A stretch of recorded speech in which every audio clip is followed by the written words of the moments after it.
They won't let you go, set you free, or send you home. Wait, please say you know what you need is what you owed, and they won't let you go, set you free, send you home.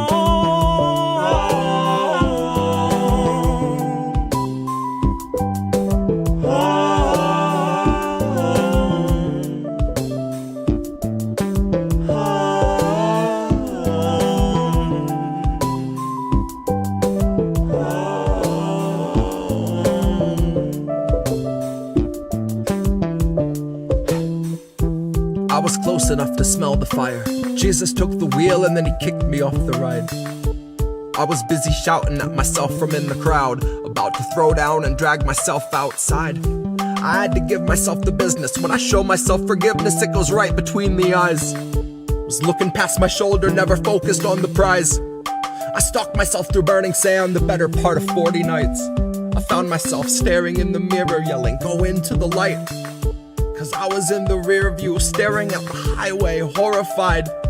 I was in the road ahead, arms wide, ready to be mummified. Gonna be the fella yelling how he's sick of always betting on his life. I'll also be the guy that brought the dice. Half a dozen chambers and I keep an empty 5. Only needed one to break the ice. Only needed one to clear my mind. Only needed one to stop time. Wait, please say you know what you need is what you owed, and they won't let you go, set you free, send you home.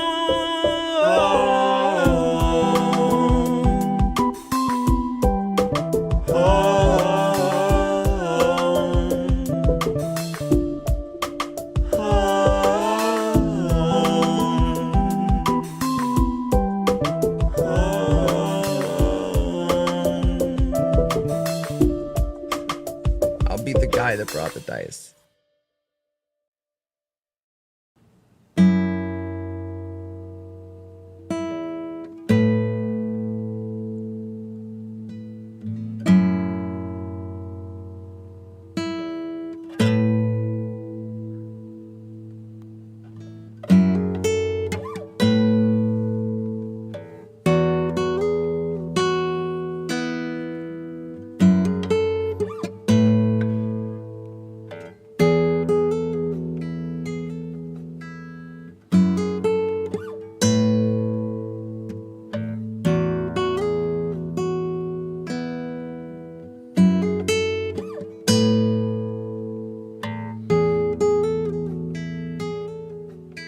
SWAT team took your neighbor today.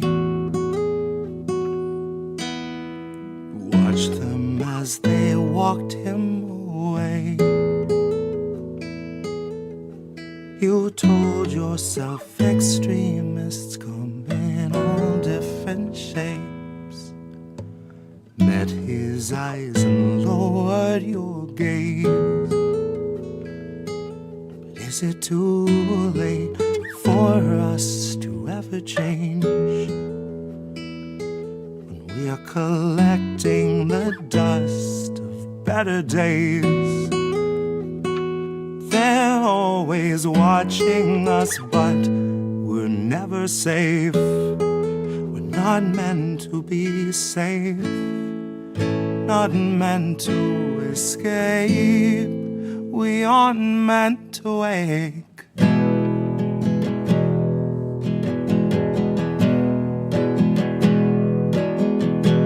Sheriff stopped your daughter today.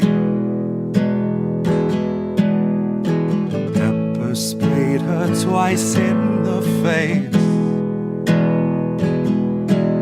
He must have had good reason if he'd treat her that way. At least that's what they've taught you to say.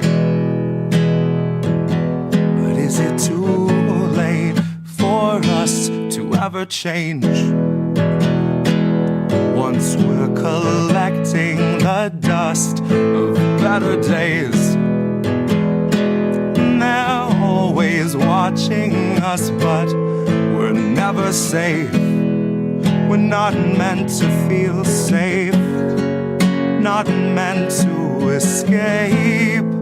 We aren't meant to wake.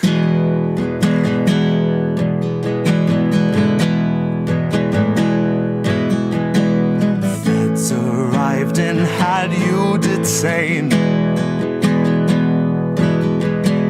Said you'd made some posts they want changed.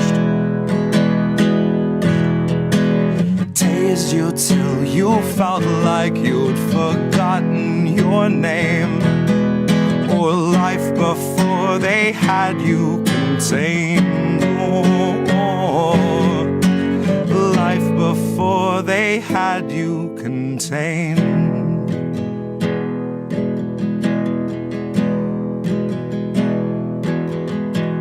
SWAT team took your neighbor today.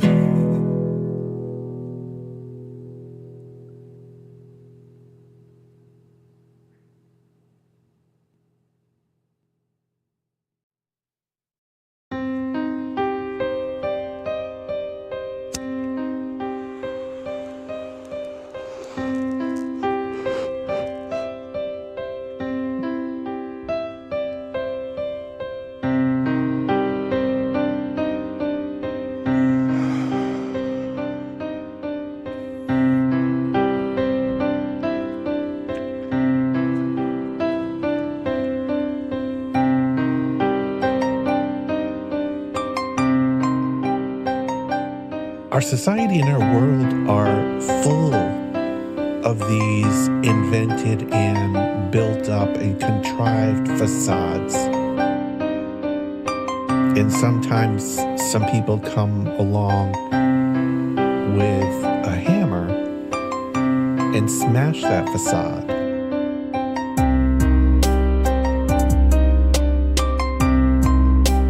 It's a brilliant, powerful hammer. It's a brilliant, powerful hammer to smash that facade.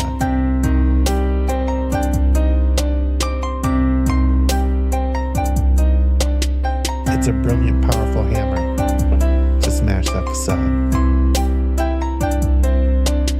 Welcome to the future. Shit where you please. The Wi-Fi's killer, but there's no more bees. So there's hardly any flowers, there are very few trees, and you'll pay $1,000 for some honey for your tea. But we got these awesome collars, mine's an Apple Model 3. It allows for better movement than the Tesla X Elite. It lets you customize the ads that it implants in every dream. And for premium subscribers, doesn't shock you in your sleep. But it doesn't stop there. It can analyze your speech, and if it hears disinformation, then it notifies police. It's a swift re-education, but it knocks you off your feet like your booster every 7th week. I faced the future boldly with 2 eager open eyes, and I picked a couple nuggets up that blew my fucking mind. Like you can taxidermy someone while they're technically alive, and they'll shine when it's election time. See, the Democratic voter base will pay them zero. Never mind if voting for the scarecrow is a vote along their party lines. They could stare into its marble eyes and claim there's something dignified. Unlike real politicians, this one doesn't need an oxygen or kit supply. But its function is the same as those who came before. The goals are never misaligned. It still spends all its working time performing pre-recorded fleecing sessions where it sugarcoats your slow and hungry genocide, while pouring billions into Nazi coffers, all the while selling you the story that we're moments till the MiGs arrive. So fuck it, ask Zelensky if he'll help replace our leaded pipes. Watch a fleet of Penske's show, stacks of bills in every size. Guess it only took a black sun and a couple Hiles. Honorary goose step in some Nazi boots a quarter mile, all while Biden sneers his sordid smile. I don't know what was in this morning's vial, but it makes him stare 1,000 yards through all the prompters and the cards like he can smell the nearest child. His eyes are wide and wild, wider than the grave in which another 1,000 families were tossed in as I typed until they rose up to the sky unceremoniously piled. Which sort of flies right in the face of all this network ticker tape where the American economy has superhuman vitals. And sometimes some people come along with a hammer. See, I like to think my trial's gonna play like a recital. I'll denounce the world around me and accuse the most entitled, who weaponize their titles, whose pull is something tidal, who'd starve us all to death to best delight their blighted idol. So they might destroy the record, and I will never get to vinyl. So my word is not immortal, but it's final. It's a brilliant, powerful hammer.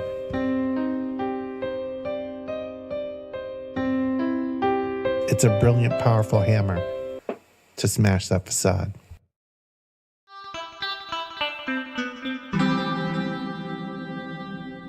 Who are these people?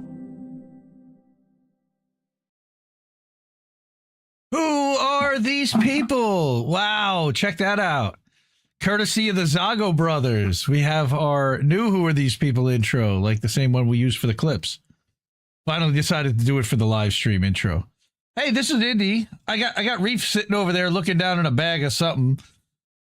He's looking for something. Looks like some kind of balm or some kind of wax or butter or something to drop in the bong. You can see the bong sitting there. Regular weed. Oh, it's regular weed. You can have both. Regularo? No. Concentrate, sir. Concentrate. It's all about the concentrate. All right? No. Yes. No. Hi, everyone. He'll grow up, weed smokers. It'll be okay. He'll learn. Cynic is calling them Scooby Snacks over on the Elon machine. Bag full of Scooby Snacks. That's exactly what they are. They're Scuba Snacks. Yes, we got Sean, the Accord Lord here. What's going on, brother? Scuba snacks are a different thing, bro. Well, sort of. Okay. It's pretty hard to do snacks underwater. Cynic was trying to lurk. She was lurking last night during the one-on-one, and at the end she's like, "Oh, it was nice to lurk." Well, nice to let anyone know that you were even there. We had no choice but to let you lurk, but that's okay. What happened today is false flagging and non-stop craziness, and we're not going to talk about any of that because the show was already cut before today. So, well, not cut, but I already picked all the stories, and we aren't going to cover psyops, like something that it seems every week it's psyop season. So, did anyone have assault in Colorado with the whatever the hell it was today, a shirtless dude? I guess. Sure. Hey. Oh, no. Hey, no, that's for OnlyFans, bro. That's OnlyFans.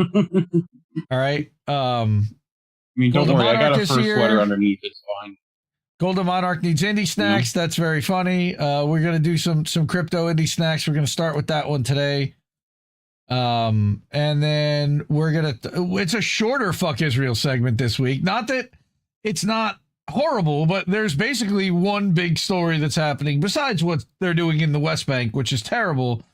But the Gaza story is pretty singular at this point between the biometric stuff that we've been talking about that's actually happening, and now this whole crazy penning in. We're gonna talk about that. And then we've got the big thing that I want to talk about tonight is ice, and not the stuff that goes in our drink, but the stuff that is trying to control your lives and will likely be partnering with Palantir in the near future would be my guess. We'll see, but I'm pretty sure that that's what's going to end up happening. There's been a lot of Palantir talk in the news because they signed a big deal. And Trump is now asking them to profile every American. Yay, that's really cool. That's going to be awesome. Other people are saying, but wait a minute, bro, that they were already doing that, bro. They've been doing that a long time. Not the kind of cross-referencing and everything that they're doing here, where they're going to connect bank accounts and healthcare information and income and assets and everything under one roof, under one profile. I don't think the federal government's ever really had that, or at least used it. And now it will be used against all of us. So that's nice to know, or at least the people that he wants to target.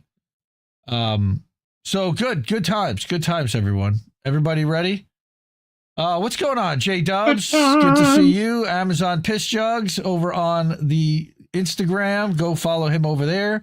We got Jason from Knights of the Storm over on Rumble. What's going on? I saw that Lone Star is in there. What's going on, brother? All right. And then we got a quick lightning round, and we can get out of here and do some boats and do some fun shit. But we need to talk about the news, as much as I hate doing that. Well, I'm conflicted because it's important to talk about it. Unfortunately, we only really get bad stories to talk about. We don't really get to talk about much good stuff because there's a lot of corruption and shit happening that aren't being covered because everyone else wants to stick their heads in the sand and talk about the fun stuff or the drama, or this one got targeted by this one within the mainstream alternative media. So let's have a whole conversation about them and not about what's actually happening. So we're not going to do any of that here, but we do need your help in funding INN. If you're able to, at a means, please share the stream, whatever you can, share the fucking show, as we like to say every week. But if you can't, if you have a couple of bucks, Cash App, $, Indie News Network, ko-fi.com/Indie News Network, paypal.me/Indie News Network as friends and family, then we don't pay any fees. Or you can sign up monthly at innnewsletter.com or at indiemediatoday.com, or you can sign up for an annual subscription too. So we're going to get going to our first article, which is actually one that I wrote and published this morning. So this is an INN exclusive. Only because nobody else will cover it. All right. and really, it's because I saw this kind of narrative forming. And I actually have been having a bunch of conversations with our friend Golden Monarch, who's in the chat. Good to see you, Golden. He and I talk crypto all the time and how crazy the crypto market is and how corrupt everybody is in generating this artificial hype for a quota. Is it an asset? Well, not really, because there's nothing really behind it. Is it a Ponzi? Well, not really, because nobody's actually actively out there promising massive returns, which is part of what a Ponzi does. It's like it's built on an industry of cool, and it's whatever everybody thinks it's worth, and it keeps going up because this one's buying more of it and this one's buying more of it, and they're all playing the hoarding game because there's a limited amount, but then there's a halving and there's all kinds of stuff. So I want to just talk a little bit about a couple of the coins that are making a lot of news lately, which is Bitcoin, okay, and Tether, Tether is a stable coin. So that is a coin that is effectively like a US dollar. It's pinned to the US dollar. It slightly has variations up and down. Maybe it's worth 99 cents, 98 cents, $1 and 0.005 or whatever. It stays around $1 all the time. And these coins are that's not a stable coin. That's an actual coin. Reef. I mean, it's pretty stable. Coin. All right. I mean, so I feel like it's stable enough. Tether has been making a lot of money by investing the money that it takes in exchange for coins and investing in other assets and other things like Bitcoin, which goes up in value, raises the value of their Tether. So it's really crazy what's happening. But of course, we also talked about MicroStrategy and how that is a Ponzi. And the reason why that is a Ponzi is because they're borrowing money in order to be able to buy Bitcoin. And in some point, it will get to a point where they can no longer borrow enough or service the debt to the point where they can raise enough money from the sale of stock and the sale of from profits from outside of asset appreciation. Right? It really is a house of cards. So the first thing is that this is a very long, slightly longer article. For everyone that subscribes to Indie Media Today, if it's in your inbox, it gets cut off because there's only a certain length that the email programs will allow. But I said, let's start off this whole conversation. Monarch sent me this recently. By understanding that per BlackRock, let me share my screen with Reef. Per BlackRock, all right, quantum computing could result in a malicious actor compromising the wallets holding Bitcoin owned by the trust or others on the network, which would result in losses to shareholders. What do you losses? What do you mean losses? So basically, they're telling you how this whole thing is going to be rug pulled, and how basically they can break through your wallets and potentially compromise the security of the network, which is what everything is based upon, is how secure Bitcoin is. All right. By the way, Indie News Network operates on a value for value system. So I put that in there with a link to the Ko-fi. But what's interesting about all of this is the hype that's being built around Bitcoin. Okay, that you've got Michael Saylor running around hyping it up.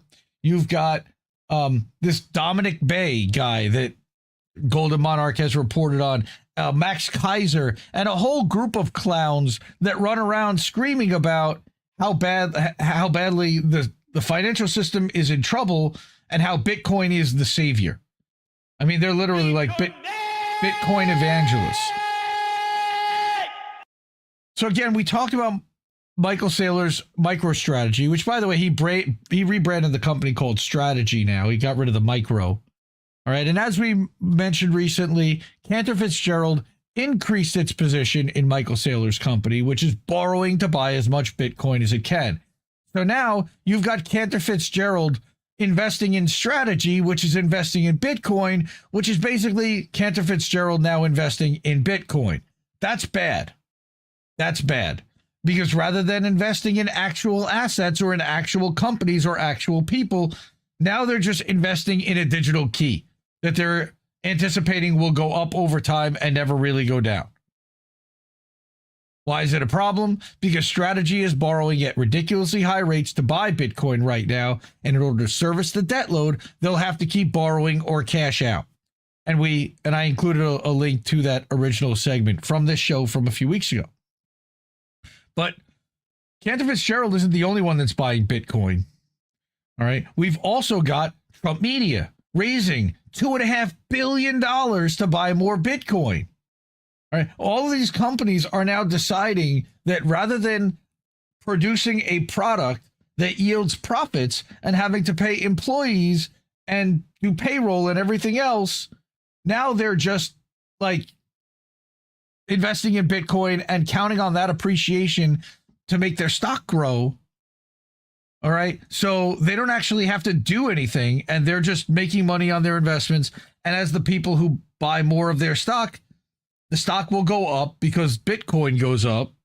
So everyone that owns the stock then makes more money as well. That's how the pyramid works. But eventually, the price of Bitcoin is going to go down. All right. Now, I brought this 3-minute video from Popular Information that I think is really good. Let me turn on Reef's sound so he can hear it. Let's watch this. As in, the parent company of Truth Social just reported its latest numbers, and it is a financial disaster. In Q1 of 2025, they made $821,000 in revenue, but spent $40 million. And somehow the company is still worth $5 billion.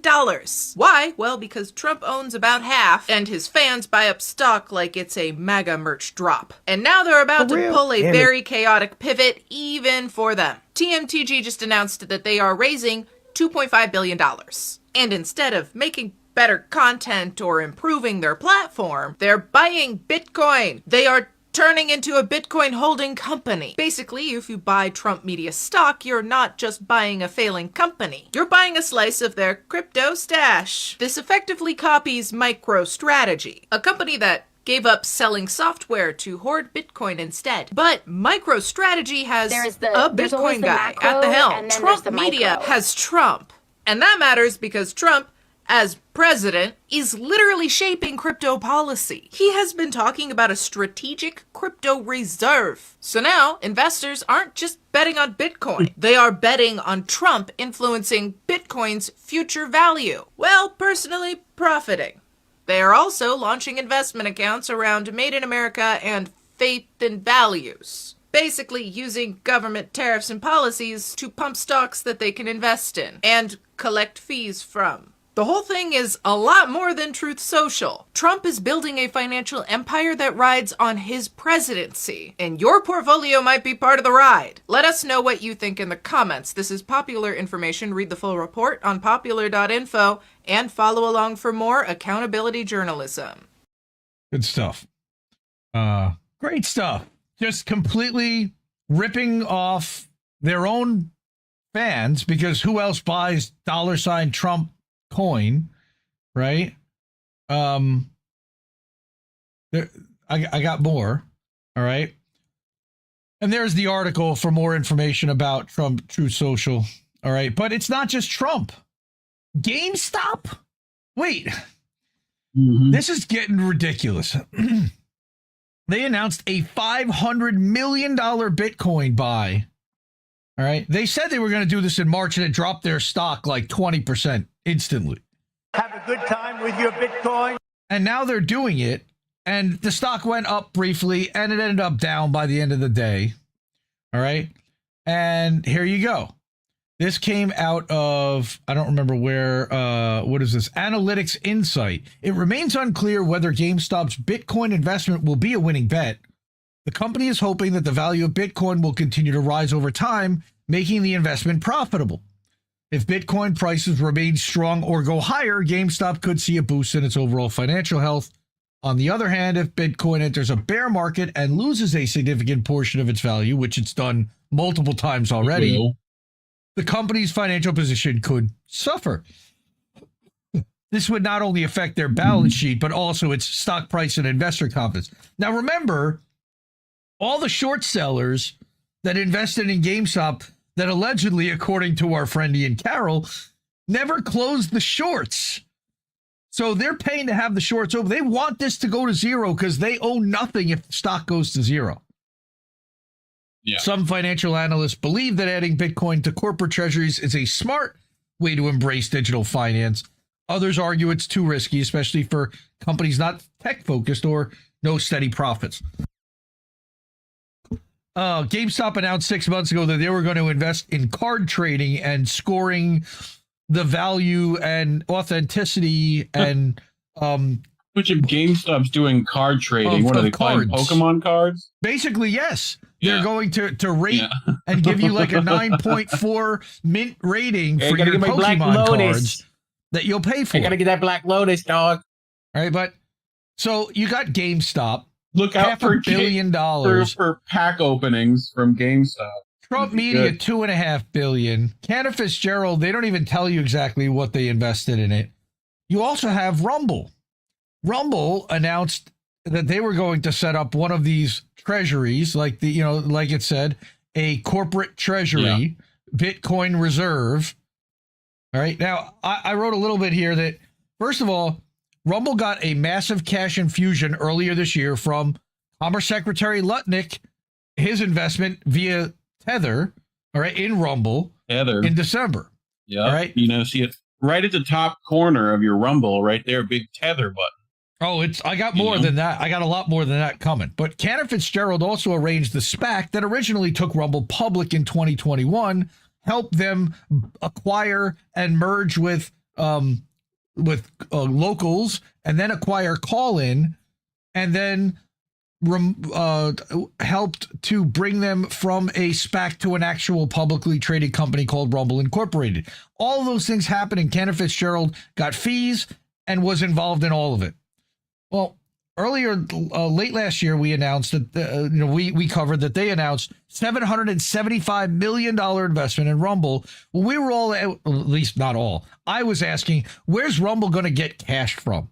Because Rumble's hemorrhaging cash at $10 million a month, and they're down to like $100 million, which means they had less than a year to go before they were going to run out of cash. Well, Uncle Howie showed up with $775 million. Now, he didn't want nothing for that $775 million, especially considering that Rumble still has not turned a profit, nor do they have any indicator of that. All right. He at least wanted like cigarettes, Well, he wanted to, first of all, market Tether, and the way that Rockfin, and we're going to use the word Rockfin because I'm going to equate what Rumble is doing to what Rockfin did. Rockfin aligned with Circle, USDC. Tether is USDT, which is basically another stablecoin, a competitor to Circle. So Tether looked at the marketplace and said, we want to partner with Rumble so that when Rumble pays their creators, they don't have to pay them in US dollars. They can pay them in Tether and invest the US dollars they take in and buy Bitcoin with it. That's what they want to do. All right. So Cantor Fitzgerald, like I said, the public company, Rumble, acquired 188 Bitcoin in Q1 of 2025, which they announced in March as part of a $20 million strategic reserve plan. Now they just announced like another, that they're up to 210 Bitcoin. So they've acquired another 21 or 31 Bitcoin throughout Q2 as of May 8th, according to Chris, the CEO. All right. Now, he was also bragging back in November that Rumble Cloud has a Bitcoin treasury, right? Where would you want to spend your cloud budget? I don't know why that would matter. Okay. But them being involved in Bitcoin, again, they're counting on the price of Bitcoin going up to increase the value of their reserve so that if they ever, when they ever do need to rely on cash, though they're flush with cash right now, they have it sitting there in Bitcoin to be able to cash out if they need.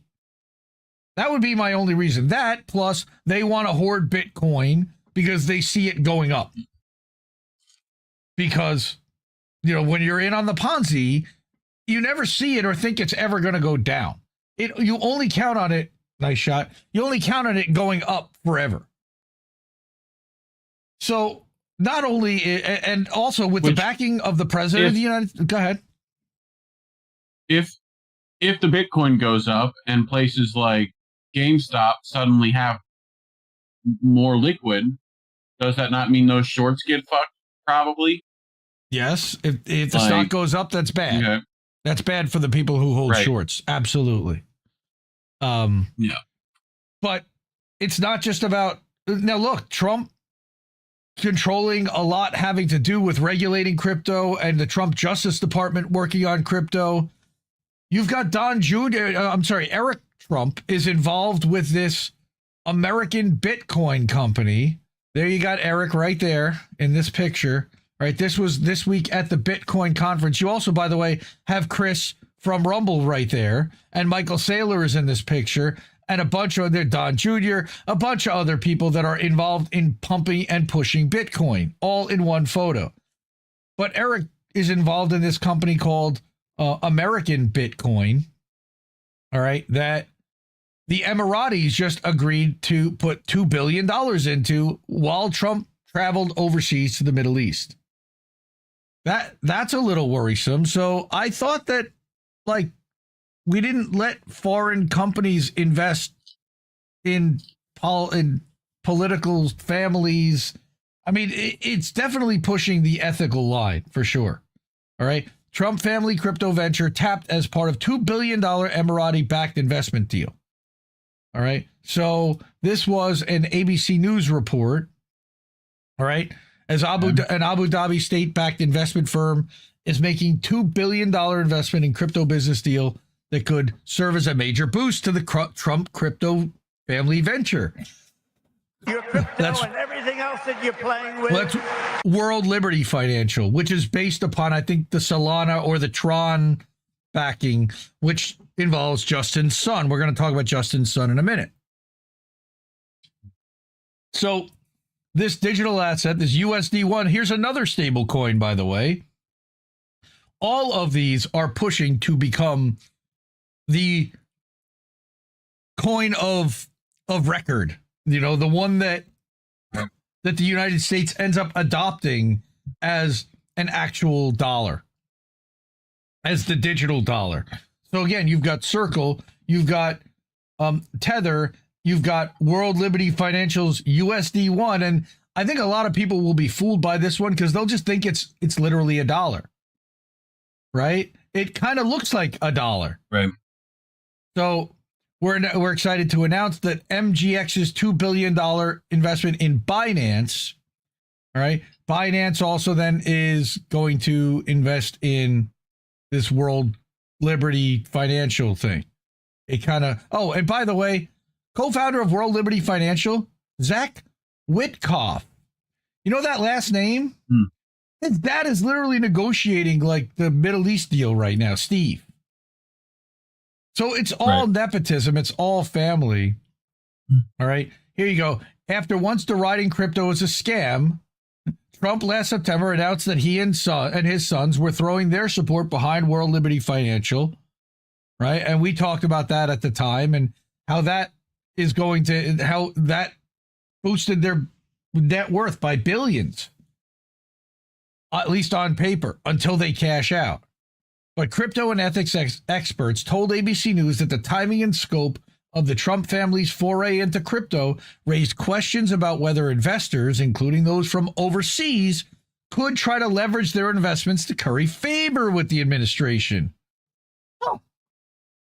Critics have raised issues with the Trump admin's regulatory role over crypto, while he stands to personally benefit from crypto ventures, like taking the cops off the beat on meme coins, while he made billions of dollars on a meme coin earlier this year. Yeah. All right. Trump has yet to release his financial disclosures as president, and he probably never will. Of course not. So it's unclear what arrangements he's made to ensure a firewall between his personal business and his presidency. He hasn't. Because he's won his last election. What are they going to do to him? They're not going to put him in jail. They've already tried to do that multiple times. Last month, a White House spokesperson told Reuters in a statement that Trump's assets are in a trust managed by his children. There are no conflicts of interest, as his children literally fly around the country with him and run his business on his behalf, listening to whatever he says. Are you fucking kidding me? It used to be illegal. Right? Used to. Right. All right. Justin's son, here we go. He was the moderator of that conversation. All right. He also, as opposed to Justin Moon, became one of World Liberty Financial's biggest investors the day before the inauguration by buying $75 million worth of its other coin, WLFI. All right. He also, by the way, bought the most Trump shit coin. And I have that later on that he was able to attend a dinner with Trump in the United States, an exclusive dinner with only 220 people that spent the most on the Trump meme coin. They got like a steak and lobster dinner. Yeah, thanks. They had to spend like millions to be able to even get in the door there. Right. And all they got was a lousy fucking hat. Right. A month after that investment, SEC lawyers under the Trump admin moved to halt an alleged fraud case against Sun. That was for the Tron TRX scam. All right. Much of World Liberty Financial's operation is still shrouded in mystery, meaning it's bullshit, but its founders have touted its ambitious goal of integrating the venture into the everyday traditional retail system. American bullshit. It really is American bullshit. All right. That they needed this money to be able to say that they had money behind their stable coin. Now they got $2 million behind it. But where's it going to sit? They're basically going to siphon that money out and invest it. Poison, they'll buy anything. They'll buy Bitcoin with it, is what they're going to end up doing with it. It don't make no motherfucking sense. It's crazy. So back to my article here. Not only are they all buying into this American Bitcoin thing, even the state of Wisconsin doubles its exposure to Bitcoin. Yep. Racine, which is very interesting. Check out 7 Seas talking about the influence of Racine, Wisconsin, and also its connections with Flynn. But even Wisconsin is getting in on the action. They're seeing all these tremendous growth and gains. But the problem is they're buying it when Bitcoin is at its highest already and expecting that they're going to get massive return on investment. In order to have really made money on Bitcoin, you had to have bought it when it was under $10,000 or under $1,000 or under $100. Those are the people that are making real money on it. If you buy it at 108,000, if you buy it at 108,000 and you sell it at 110,000 after 2 years, that's not a good return on investment. All right. Pavlos is saying 7 C's is the next Corbett. Maybe, man, maybe he's a good dude, and he's doing some really killer research right now. Now here's the other big thing is that we've been hearing for months that Rumble wants to invest in a digital wallet and create a digital wallet. What did that mean exactly? Well, on May 8th, Chris made a little bit more of an announcement about what it's going to be in partnership with Tether. Go figure. So now it will be the way that Circle backs Coinbase, Tether will back the Rumble wallet.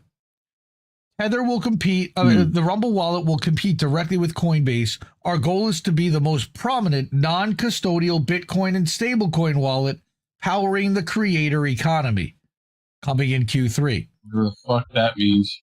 Well, I'll tell you what that means. You just said words. No, these 4 words are everything to you and me, at least, and to other live streamers. What it means is that they now have a delivery mechanism to give you your Rumble rants and your monthly payout in Tether, rather than giving it to you in US dollars that people pay them in. Now they have a wallet Where have we to seen be able this before? Rockfin. Yes. Uh-huh. Okay. April 28th, they announced that the wallet would be launched later this year. May 8th, they got a little bit more specific. All right, but they showed you screenshots of how pretty it's going to look. And basically, it's Coinbase, but green. All right. And I'm sure there'll be some different things in there, but literally, it's like a list of your assets, a news thing, a way to connect other wallets to it, or maybe even to get into your Rumble and get this connected to your Rumble account. He says, out of the big platforms, Rumble will now lead the way in being one of the first to introduce Bitcoin and Tether as a new financial highway for creators and users. I think YouTube is still working on DEI. Ha ha ha. This guy. I don't like anything that I see here. It worries me to no end, which is again why I want to separate. I want to separate our earnings from our platforms in every way, shape, and form possible. All right. I don't want Tether. I don't want to be paid in Tether. Fuck that. I don't need Tether. I want dollars. People who are giving through Rumble, they're going to pay on their credit card in dollars. They're not going to pay in Tether. If they pay in Tether, I'll take the Tether. But if they're going to pay you in dollars, you should be fucking paying me in dollars, not taking those dollars, investing them in something else, and then paying me out in a magic bean that you call Tether that happens to be backed by your largest investor, by the way. Chuck E. Cheese bucks, bro. You better be paying me in Chuck E. Cheese bucks. It reminds me of Disney bucks, honestly. It's Disney bucks. But the thing is that Tether, where can you spend Tether right now? Who's accepting USDT as a form of payment? I don't know. I've never paid for anything with Tether other than to exchange it into real dollars to put into a bank account. I've invested in crypto before. I'm not talking out of my ass like I've never done this or used it or know anything about it. I've been burned by crypto. I've lost money with crypto. I made some money, but then I've lost way more than I've ever made. The last piece was about this Justin Sun guy. So Justin Sun, who we saw was under investigation by the SEC, but that's all of a sudden been paused because he's invested a ton of money in Trump Coin and in World Liberty Financial. The straight fucking bribery, all right? Justin Sun, Tron founder, has been under investigation by the SEC and the Department of Justice. That investigation is status unknown. The SEC, we know, is paused. In a post on X, he revealed that He's the coin's largest holder, the $Trump coin, with a stash worth $23 million that keeps going down as the value of the Trump coin goes down because there's no value to it. They admit that it's not worth anything. It has no money behind it. It's basically what people think. It's baseball cards, and it's not even a valuable baseball card. But that level of investment guaranteed him or granted him a seat at the exclusive dinner table this week with Trump and 24 other top donors. So the top 25 holders of $Trump meme coin were able to sit down to an exclusive dinner and have access to the president of the United States. Wouldn't that be like considered buying access, which I thought was illegal? I don't know. Maybe not. I thought it was too. Wasn't there like a whole fucking West Wing episode about that shit where they were worried about some like fucking like fruit bouquets from a country, that kind of shit? You know? It's really scary. All right. So, right. So this was a whole story that I put a link to the main story about, like, that it's even a surprise that he's coming here because he's under investigation. They could literally arrest him. Now, think about it. They are arresting and deporting all kinds of people for saying all kinds of things. This guy's already under investigation and should be arrested because he's a financial criminal that scammed and ripped off thousands of people here. And he was able to sit down right away. He was able to have a sit-down dinner with the president. Inconceivable. One of the other things that came out of that dinner, apparently, I guess Chris must have been sitting at that dinner or somewhere connected to it, because all of a sudden there's an announcement that Rumble Cloud will now be host for Tron, for some kind of a Tron wallet. Which already had a fucking thing. How about that? Uh-huh. So within a week of the dinner, Rumble and Tron announced a strategic collaboration, and Justin sat down with Chris at the Bitcoin 2025 conference. Now, I didn't write anything up about that yet. Bitcoin 2025 was like another Republican convention. And Rumble had a nice booth there where he had a nice sit down with Justin. And that was I don't remember who moderated it, which guy. This is the thing in the announcement. But yes, they're partnering in some strategic collaboration. Actually, I have the press release here. All right. Let me make that a little bigger for everyone to be able to see. So it's a DAO, which is, what exactly is a DAO? It's another just bank account that holds crypto. All right. So Rumble, the video sharing platform and cloud services provider, today announced a strategic collaboration with Tron DAO, the community-governed DAO, whatever that means, dedicated to accelerating the decentralization of the internet through blockchain technology and apps. Words. Right. Words. In fucking the initial marketing phase, wank. Rumble Cloud will provide access to its infrastructure, supporting a more decentralized and resilient foundation. They're basically going to use the servers that Rumble has bought, so they don't have to use an Amazon cloud or Microsoft or any of those other things. No, it's literally web hosting services. This is how they were able to eventually, when they shut down, what was the name of the Getter, I believe it was the name of the social media platform that they used to go after the January 6ers. They used the Amazon cloud to go after those guys. So now they have their own cloud. Now there's a Rumble cloud. So Amazon can't shut them down ever. All right. There's no Amazon, none of these other companies. They're getting behind Rumble, which is getting behind Trump. All right. Because, by the way, Rumble Cloud also powers Truth Social. All right. Tron was built on the belief that the internet should be open, censorship resistant, and owned by its users. That sounds great. While he makes a ton of money in fees the entire time, by the way. Tron also reclaimed the distinction of being the leading network for Tether, the most widely adopted stablecoin. Huh. So wait, Tron and Tether are already in bed together, and now you've got Rumble, which was already getting owned by Tether in a big way, or invested in by Tether. It kind of makes sense to bring all of these things under one umbrella.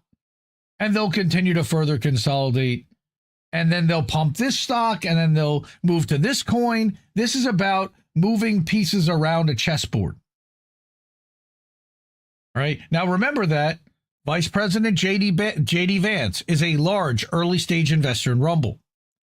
Commerce Secretary and Tether co-founder Howard Lutnick, big Rumble investor.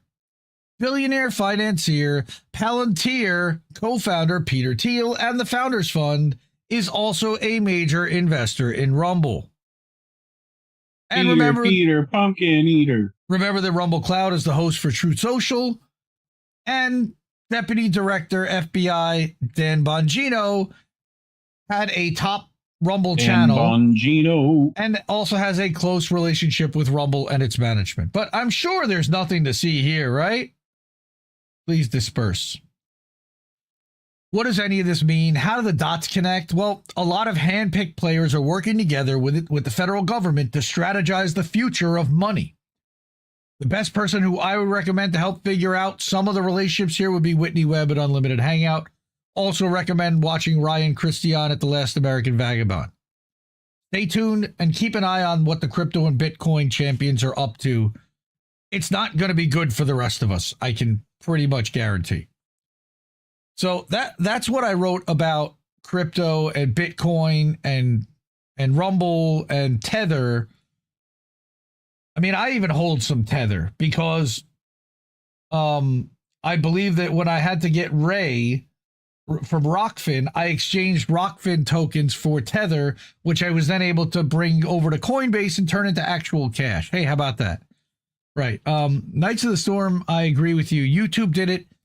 Rockfin did it. How did YouTube do it? I mean, I wouldn't say that YouTube is paid out in crypto yet. They've only paid out in US dollars from what I've seen. All right. And they all keep your content, which you can't delete. Correct. I guess you could delete it, but they still store it on a server somewhere. Jason, Knights of the Storm, I foresee Rumble doing the same as every other video platform. They're loosey-goosey to get content, then they shut people down once established. Fair. I'd say that's pretty legit. Yeah, lots of chat. It's good to see everyone over on Rumble, over on YouTube. We're also live over on Kick. We're live on Substack at IndieMediaToday.com. Hi, everybody. If you're over on Substack, I see a bunch of people joining. Good to see you. Anyway. No, it's good stuff. We've even got people watching on Twitter. Oh, that dude, that's a very funny. I don't know if you've ever heard that entire song. I want to be at the RNC. Right? I want to be like Dan Bongino. I thought it was like a Don Jr. song, too. He also did a Don Jr. song that's really funny. Well, we don't want to be paid in crypto. We want to be paid in dollars, and we don't want to be paid on any of those platforms. So if you're able to, and it means Cash App is the best way to do that. $sign Indie News Network. Money, please. O-fee.com/Indie News Network. PayPal.me/Indie News Network. And then again at INNnewsletter.com. But if you can, try to do it at one of those other three places. Again, we're trying to keep the money away from the platforms. Although they're nice people, they got plenty of money. And now they're... Where's the money, Lebowski? Especially Substack, that's now going after all these corporate outlets that are getting hundreds of thousands of paid monthly subscribers. They don't need my 10%. Coming to a Substack newsletter near you. They don't need 10% on my, $500 a year I'm literally making off of this stuff. Like, I'm publishing multiple times a day. That's not where I want people to hook us up. But we're up to our not so favorite portion of the show, and that would be the Fuck Israel portion. I brought two articles that are very similar, that are both out of Indie Media Award honorees. The first one is out of Council of State Media. Our friend Ricky wrote an article the other day. Israel is pretending to feed Palestinians while continuing to starve them. I don't think this is a surprise to anybody here. All right, he says, by now you've probably seen the images of Palestinians being crammed into cattle holds and being forced to beg soldiers for food. They had to stand in blistering heat for hours after walking 10 to 15 miles, and remember, they have no water, only to be given meager scraps, or in most cases, be turned away without anything. Over 30 people were reportedly abducted by IDF soldiers while queuing, and others were shot. The Nazis changed, but they never went away. This is an unbelievable scene. Or this is a scene that we thought would never happen again. We literally saw these scenes in Nazi Germany. Yep. 3 Palestinians have reportedly been killed and 46 injured during this so-called aid distribution effort, which was distributed by U.S. mercenaries. The smiling teen on the right, who had just received aid a few hours earlier, was reportedly shot dead by an Israeli sniper. Here's a clip of an emaciated man explaining that he walked 10 kilometers to get aid and the IDF killed a young man in front of him. I'm unclear if he's talking about that guy or someone else, but either way, you can see how it's going to end, how going for aid is fraught with danger for Palestinians, but they literally have no other choice. It's like Hunger Games, literally. Literally fucking Hunger Games. Desperate Palestinians Stupid. They tried to overrun an aid complex in Rafah because it appears that food was deliberately being withheld from them. Warning shots were fired to disperse them, but many escaped with food that had not yet been given out. The aid distribution effort is being run by a charity called the Gaza Humanitarian Foundation. One thing, the bigger the smile, the sharper the knife. You guys covered that on Wednesday. Yes, you guys covered that Wednesday, the Gaza Humanitarian Foundation, that it was anything but humanitarian. All right, which is comprised covered it the Wednesday before that, too. Which is comprised of U.S. was going to happen. U.S. mercenaries in coordination with IDF soldiers. They have no experience. What's the group? It was Blackwater. Now it's fucking Constellation Group. No, it's something with. I'll look it up. Hold on. I thought it was Constellation, but they have no experience in delivering aid, and what they're giving out is hopelessly insufficient, and that's by design. Again, starvation plus. We talked about this a Saturday night. I talked about this with the Dissident on our one-on-one last night. Take a look at what their aid packages contain. Note how nothing appears to be ready to eat and will require preparation from people living in tents. Good luck feeding your family with this. They figured out how to turn pasta into back into flour. I saw a video about that. I did see that. Yeah. Clearly, this is not Italians don't look. It's fine. Right. This is not a serious effort to distribute aid to 2 million people who are only starving because Israel destroyed 80% of their farmland and stole their land. It's exactly what you would do if you wanted to make the process as difficult and degrading as possible and wear Palestinians down while maintaining the pretense that you're helping. This again, remember, all of these gray area is the annihilation zone as we referred to it. I went through that on last Sunday. Fuck Israel. All right. If you doubt what I'm saying, just know that the American head of the GHF, Jake Woods, has resigned in disgust, and I hear there have been other resignations. It appears that Woods accepted the role with good intentions, but realized that he'd be unable to do his job ethically, which again was the intent. He criticized Israel for not allowing sufficient food and provisions into Gaza and said, because he actually had to look these people in the eye, he found some empathy. Look at that. I'm proud of the work I oversaw, including developing a pragmatic plan that could feed hungry people, address security concerns about diversion, and complement the work of long-standing NGOs in Gaza. However, it's clear that it's not possible to implement this plan while also strictly adhering to the humanitarian principles of humanity, neutrality, impartiality, and independence, which I will not abandon.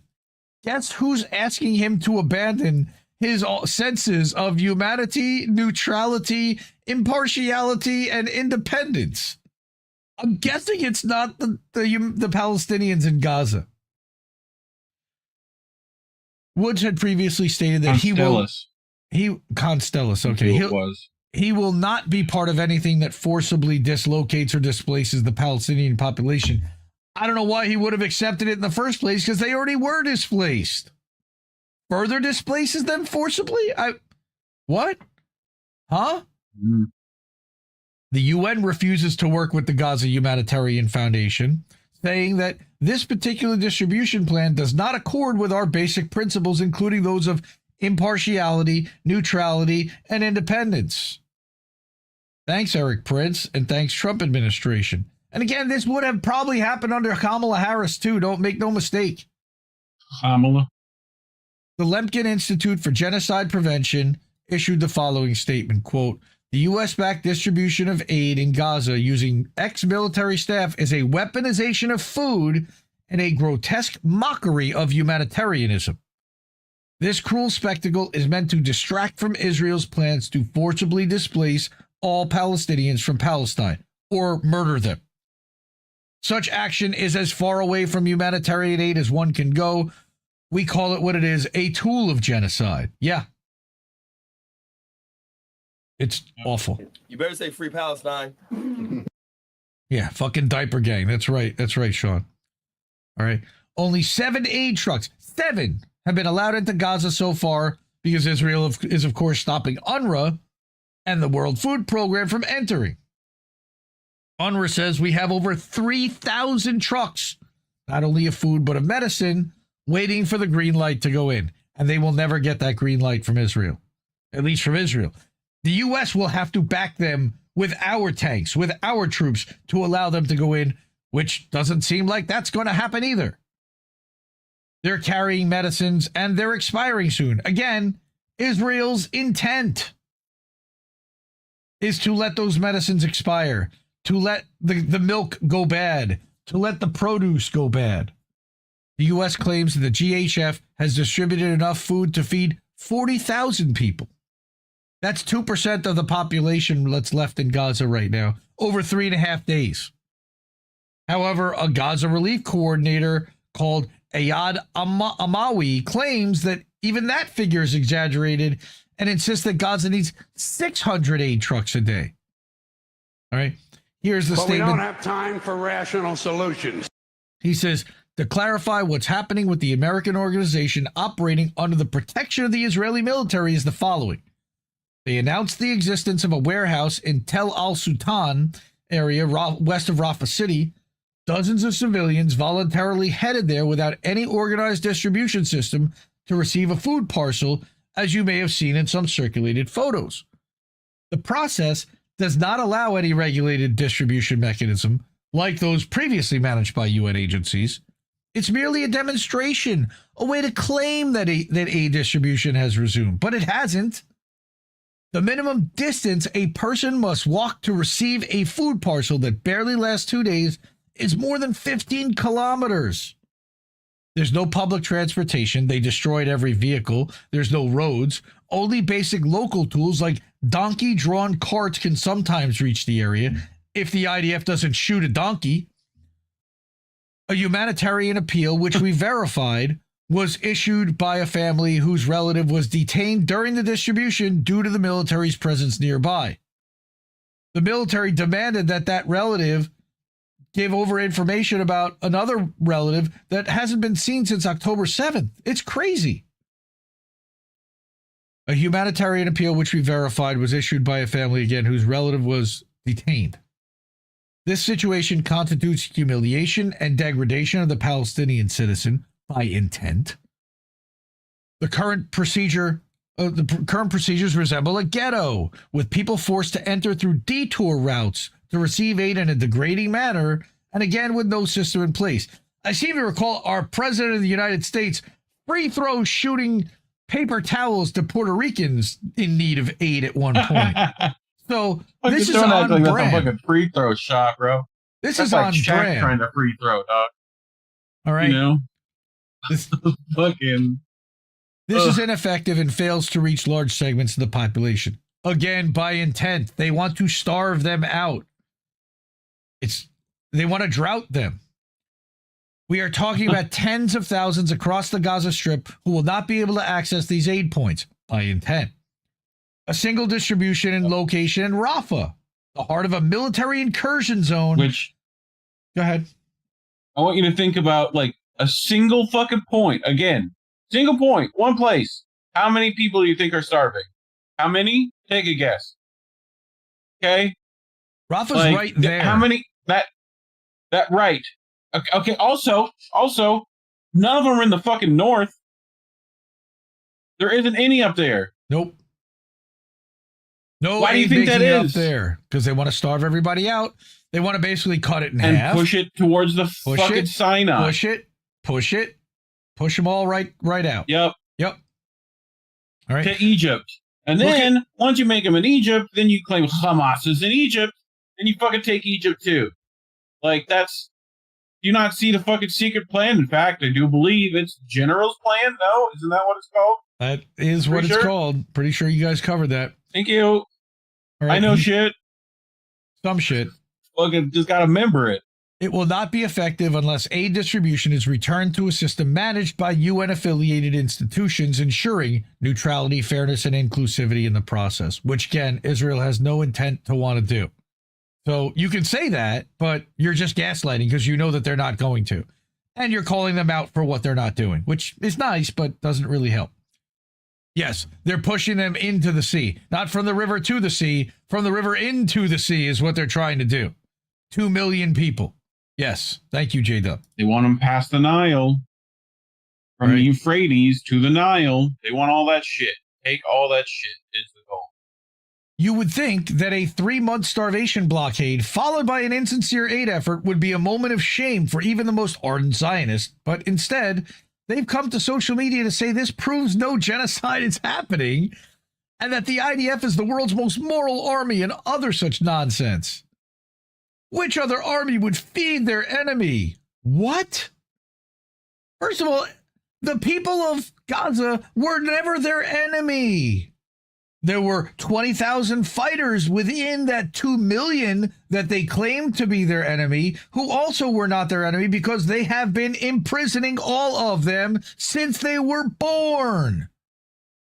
They ask, admitting that they see civilians as the enemy. They gave the game away right there. It looks no different from queues at an airport. That looks like lines at an airport? What fucking airport you been to, buddy? Where does that look like TSA where people are literally lining up for food and crawling over each other and getting fucking shot at? Fuck these people, these gaslighting fucking Zionist cocksuckers. All right. Here, another one. At Auschwitz, they killed people. We feed them. No, you killed them. You killed them. Ignoring that people were fed at Auschwitz, too. Yeah, they actually fed all the prisoners there, and the prisoners actually worked and had somewhere to sleep. Not just tents. They didn't have to walk 15 fucking kilometers to get a drink while they were fucking dying of thirst. The whole narrative is that these horrendous scenes represent a generous aid distribution effort, but this isn't how you distribute aid. No other aid organization in the world funnels people into cattle holds, makes them stand in uncomfortable conditions for hours, hands out a few meager scraps to a small number of people, refuses to feed the rest, and then opens fire to disperse them. I did not see what she was. Mr. Worf, villains who twirl their mustaches are easy to spot. Those who clothe themselves in good deeds are well camouflaged. Fuck yeah. Captain Picard, dropping knowledge. Aside from anything else... Laying it down, dude. Aside from anything else, you're asking the victims of a genocide to go to the soldiers who are exterminating them and beg for food. It's incredibly dehumanizing. Those same soldiers are about to cram the Gaza population into 3 concentration camps where they will have full control... throw tear gas at them. Well, with full control over giving them food, every aspect of their lives because of this digital ID and this, the digital registration that they now have to do in order to be able to get rations. To imply any part of this process is ethical is frankly grotesque. All right, so Ricky may be mad with that one, but that was a really good piece that had a lot of detail. I also wanted to bring Jonathan Cook's, which is very similar. All right, but slightly different. A short guide on how to starve a population to death. Just basically observing and taking the playbook. And again, remember, this gentleman allegedly was shot and killed after this picture. All right, a short guide on how to engineer a genocide by starvation and ethnic cleansing. Choose your moment. Okay, you've been ethnically cleansing, occupying, oppressing, and killing your neighbors for decades. The international courts have ruled your actions illegal, but none of that will matter the minute your neighbors retaliate by attacking you. Don't worry. The Western media can be relied on to help out here. They'll only be too ready to pretend that history began the day you were attacked. Literally had a conversation, sadly, with my Zionist father about this, and he's like, oh, they'll October 7th. I said, it didn't start October 7th. What happened October 6th? What happened in all of 2023 when over 250 Palestinians were murdered by the IDF? What about the tens of thousands of Palestinians that are sitting in Israeli jails right now without charge? Children being tortured. That's just a phase, Dad. Declare in response, number 2, your intention to starve your neighbors, treating them as human animals, which Yoav Gallant did, which Bezalel Smotrich has done, by blocking all food, water, and power, which Netanyahu has happily done. You'll be surprised by how many Western politicians are ready to support this as your right to defend yourself. The media will echo them. What the fuck ever. Not to just talk about blocking aid, you must actually do it. There'll be no serious pushback for many, many months. Start relatively slowly, time's on your side. Let a little bit of aid in, but make sure to relentlessly smear the well-functioning, decades-old aid distribution system run by the international community. One that's transparent, accountable, and widely integrated into the community it serves. Say it's infiltrated by terrorists and that all of them are Hamas. Yes.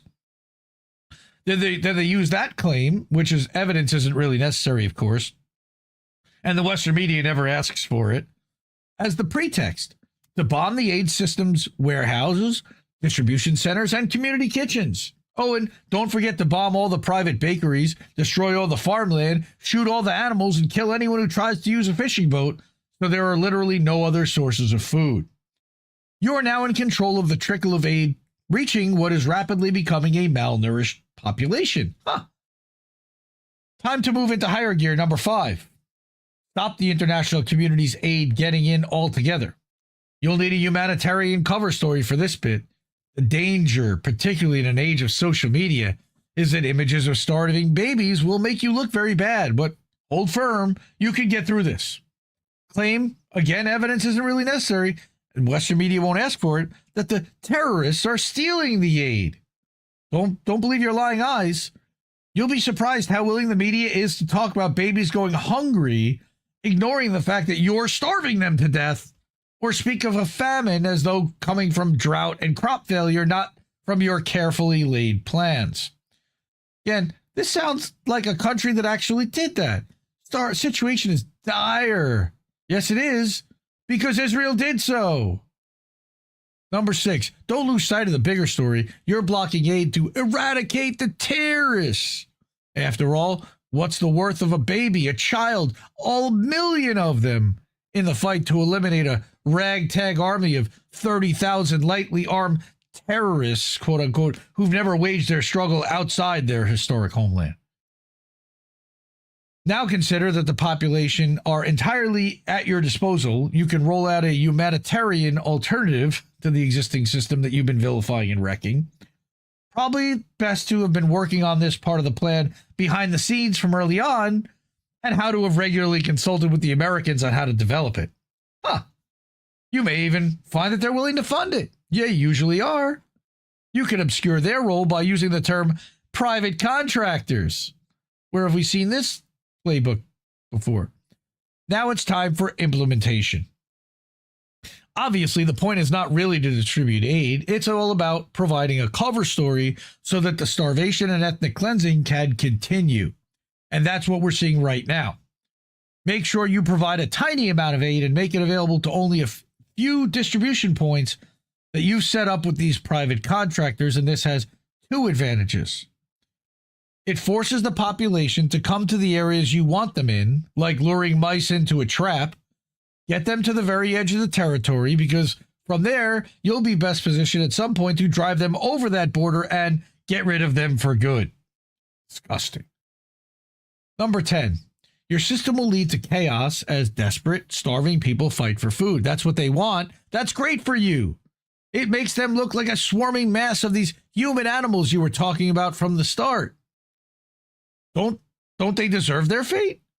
And it means that fit young men, the ones who survive, especially those from large, often armed criminal families, will end up with most of the food. The stuff they can't grab at distribution points. They'll ambush later as people try to return home laden with their heavy aid packages. They'll just steal it from them there. They'll knock them out and take the individual packages. That may seem counterproductive given that you're claiming to want to eliminate the terrorists. Won't these fit young men, as conditions degenerate further, provide a future source of recruits to the terrorists? Yes, so that they can continue to bomb and claim that they're being assaulted. But remember, the real goal here is to starve the population as quickly as possible. The young, the elderly, the sick, and the vulnerable are the ones who'll die first. The more of them who start dying, the faster the pressure builds on everyone else to flee the territory to save themselves. You're nearly there. True, faced with the emaciated bodies of your victims, Western politicians will start making harsh pronouncements, but they've already given you a massive head start of 20 months. Be grateful for that. Israel, you don't need much longer. While they dither, you can get on with the job of extermination. Leave it to the history books to judge what really happened. And that's awful. This is written from, it seems, from the perspective of a Zionist and what their plan would be. And who thinks like that? And how do they get to a point where they think like that? Shout out to Jonathan Cook for trying to reverse engineer how they think and why, and put that out there so that other people will read just how monstrous their thought process is. Because when you read it like that on paper, it sounds fucking insane. And yet this is exactly what's happening right now. All right.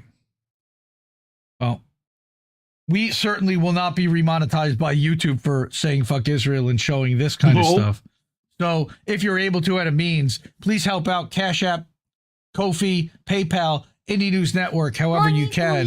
That works out great. The people who are highlighted there are people I want to give a special shout out to. You've got James and Sean, the Accord Lord Miller, and Anna Mayers, Kameshwari Kate, Natalie Williams, and Charlie Mack. Those are the super supporters, the people who have given consistently and the most over time. We love you. We appreciate you. We can't do the damn thing without you. And you motivate us to continue to do this. You motivate me to keep working my ass off every day and put content out and put out a daily newsletter and write articles and make sure that we've got a show on Sunday night ready to go for everybody. You're learning so many important things, and I'm so proud of you. So thank you, really, to everyone. Even if you can't get on that board and all you do is share the show. Thank you. Share the show. Share the fucking show.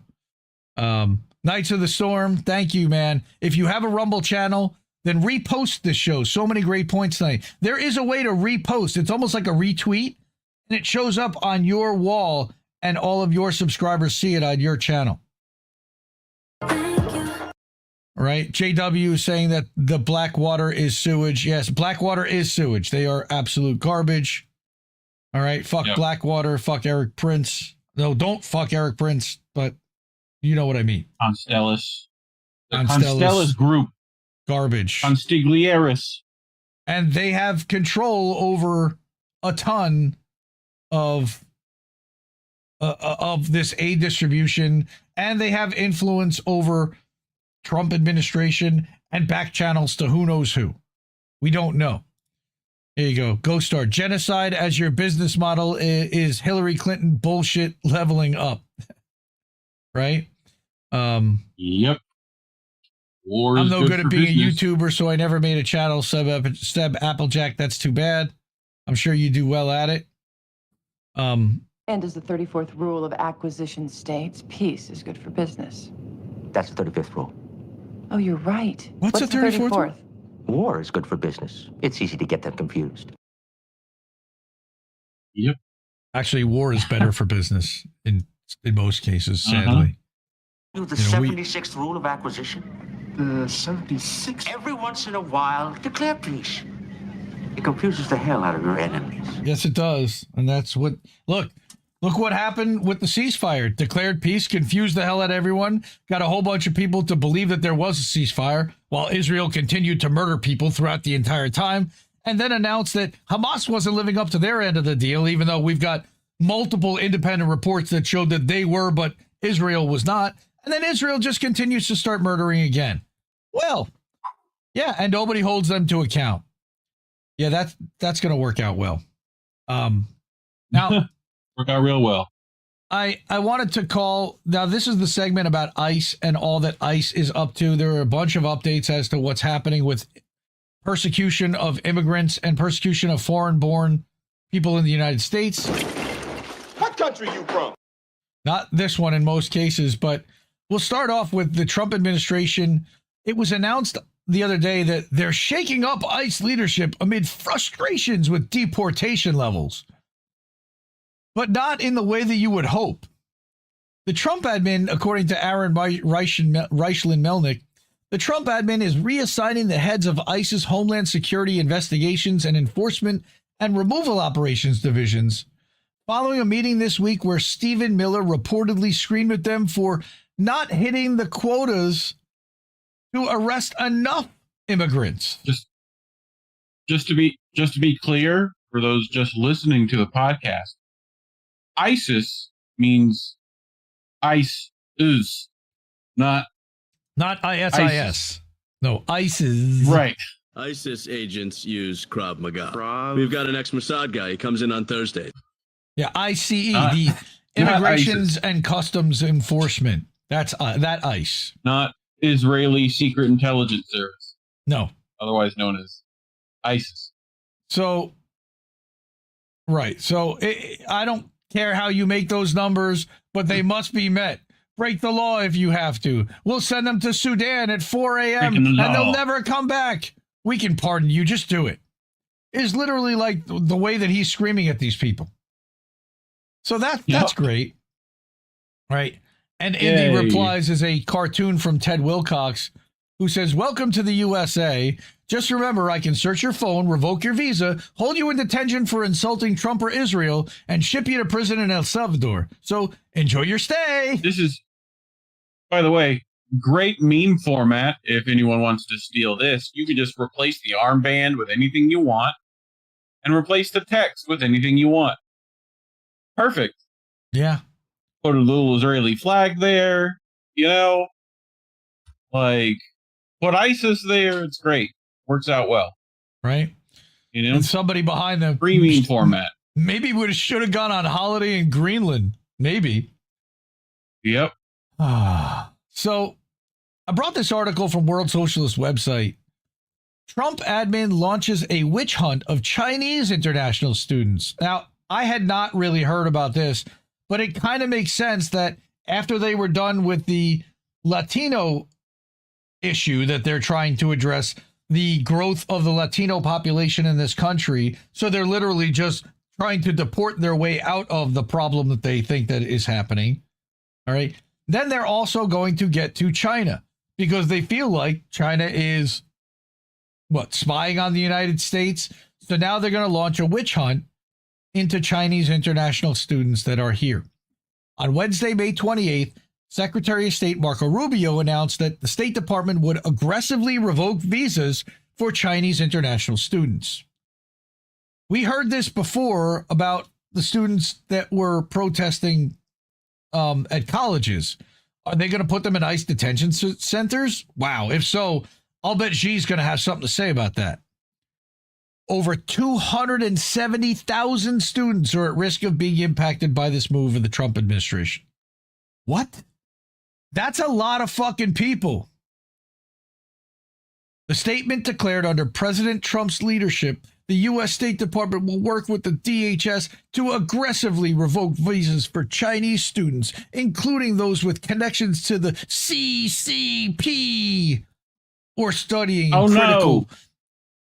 They're studying critical fields, referring to sciences and engineering. Right. We will also revise visa criteria to enhance security of all future visa applicants from the People's Republic of China and Hong Kong. So basically, they don't want any smart people from China coming here anymore, is what they're saying.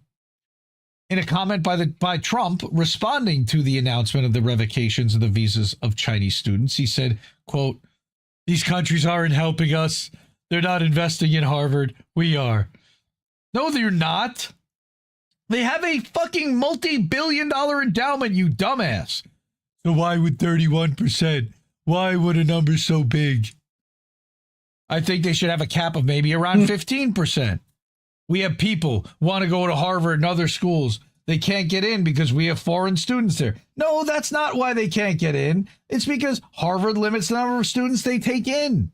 They could increase that number, you know, Donnie. But I want to make sure that the foreign students are people that can love our country. Heaven forbid there's a dissident that comes here to study. Oh my God. I don't have a problem with foreign students, but it shouldn't be 31%. It's too much because we have Americans who want to go there. Numbers don't lie, and they spell disaster for you. Steiner math, baby. All right. And to other places, they can't go there because there's 31% foreigners. No, that's not why they can't go there. They can't get in. They can't afford it. It's not that they're being leapfrogged by foreign paying students. That's bullshit. This latest attack draws from the filthiest corners of the history of anti-Chinese chauvinism, from the Chinese Exclusion Act of 1882 to the violent anti-Chinese pogroms that followed. In addition to promoting division in the working class and diverting anger away from the oligarchs, this move seeks to prepare public opinion for war with China. And we've reported on that Don't worry, already. boys and girls. China's not going to free Palestine either, so you should be fine. You should be good. The military has already made preparations to go to war with China for 2027, or they're starting to.